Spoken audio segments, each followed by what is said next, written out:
Małe górskie miasteczko Beacon Pines żyje spokojnym życiem.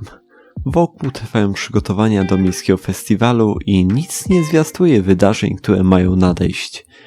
W tej całej historii skupiamy się na postaci Luki, który mieszka w małej chatce wraz ze swoją babcią. Śmierć jego ojca, a także zaginięcie matki zostawiły ślad w świadomości młodego bohatera. Lukas spędza większość czasu w swoim pokoju lub w domku na drzewie w towarzystwie swojego przyjaciela Rolo. To ta dwójka będzie głównym motorem napędowym całej historii. Gra jest dobrze przemyślaną produkcją przygodową, skupiającą się w szczególności na przekazaniu graczom interesującej historii dotyczącej tytułowego miasteczka i ich mieszkańców będących antropomorficznymi zwierzętami. Każde ze spotkanych postaci ma coś do powiedzenia i już od samego początku można zauważyć, iż w tej małej miejscowości każdy każdego zna. Cała historia rozpoczyna się od animacji otwarcia księgi i wprowadzającego do całej historii monologu narratora. Tenże narrator będzie na bieżąco przybliżał nam dalsze szczegóły poznawanej historii. Nie sposób odnieść wrażenia, że gra będąca owocem pracy studia Hiding Spot może zostać zakwalifikowana do kategorii tzw. samograj.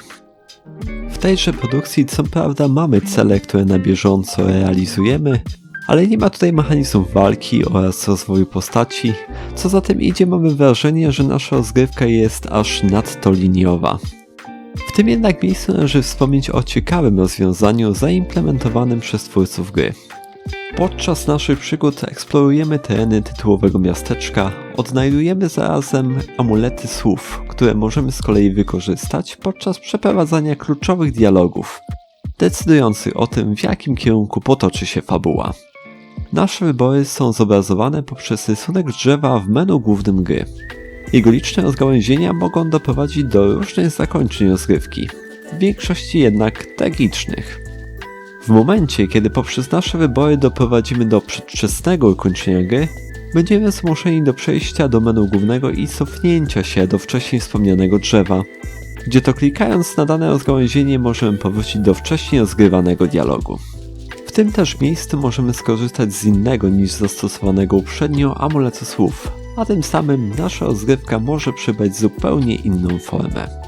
Jest to bardzo dobrze przemyślane rozwiązanie, jednak wielokrotnie miałem problemy z orientacją w fabule, kiedy to na przykład z rozdziału 8 naszej historii musiałem cofnąć się aż do rozdziału 4. Wprowadza to lekki chaos, zwłaszcza kiedy będziemy cofali się do wcześniejszych fragmentów historii kilkukrotnie, jeżeli chcemy ukończyć grę zdobywając wszystkie możliwe osiągnięcia. Szata graficzna gry została przygotowana w sposób jak dla mnie fenomenalny. Niejednokrotnie miałem wrażenie, że obrazki przedstawione w grze są realnymi ilustracjami z drukowanych bajek z okresu dzieciństwa. Na uwagę zasługuje również muzyka, która moim zdaniem w idealny sposób oddaje klimat produkcji. Do jednoznacznych minusów należy jednak zaliczyć długość rozgrywki. Jest ona bowiem bardzo krótka, cała historia wraz z poznaniem wszystkich możliwych zakończeń, bez pośpiechu, zajmuje około 4 godzin. Na dodatek należy zwrócić uwagę, iż mimo, że historia może być ukończona na wiele sposobów, narrator prowadzi nas do jednego, słusznego, pozytywnego zakończenia.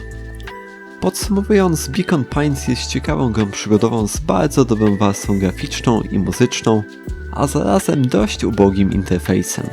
Rozgrywka wystarcza co najwyżej na jeden jesienny wieczór, a poznanie wszystkich zakończeń niweluje chęć do ponownego zapoznania się z tytułem. W 10-stopniowej skali Plus Gaming Beacon Pines otrzymuje ode mnie 7 punktów. Jest to pozycja dobra, którą można zapisać na listy gier niezależnych, które warto choć raz ukończyć. Podkreślając fakt, iż cały tytuł został wyprodukowany dzięki wsparciu społeczności Kickstartera, budzi to podziw, albowiem niejednokrotnie przyszło mi się spotkać z produkcjami o dużo wyższym budżecie, a oferującym niewspółmiernie gorsze doświadczenia z rozgrywki. Z tytułem możecie zapoznać się sami, bowiem aktualnie jest on dostępny w ramach abonamentu Xbox Game Pass. Ja się z wami żegnam, dziękuję bardzo serdecznie za oglądanie. Jeżeli materiał się spodobał, nie zapomnij zostawić łapki w górę. Zachęcam również do odwiedzenia mojego profilu w serwisie Twitch, gdzie to prowadzę transmisje z gier ogrywanych w ramach tej serii. Wszystkie linki dostępne są w opisie tego filmu. Z tej strony Blueberry Bloom, trzymajcie się, do zobaczenia, cześć!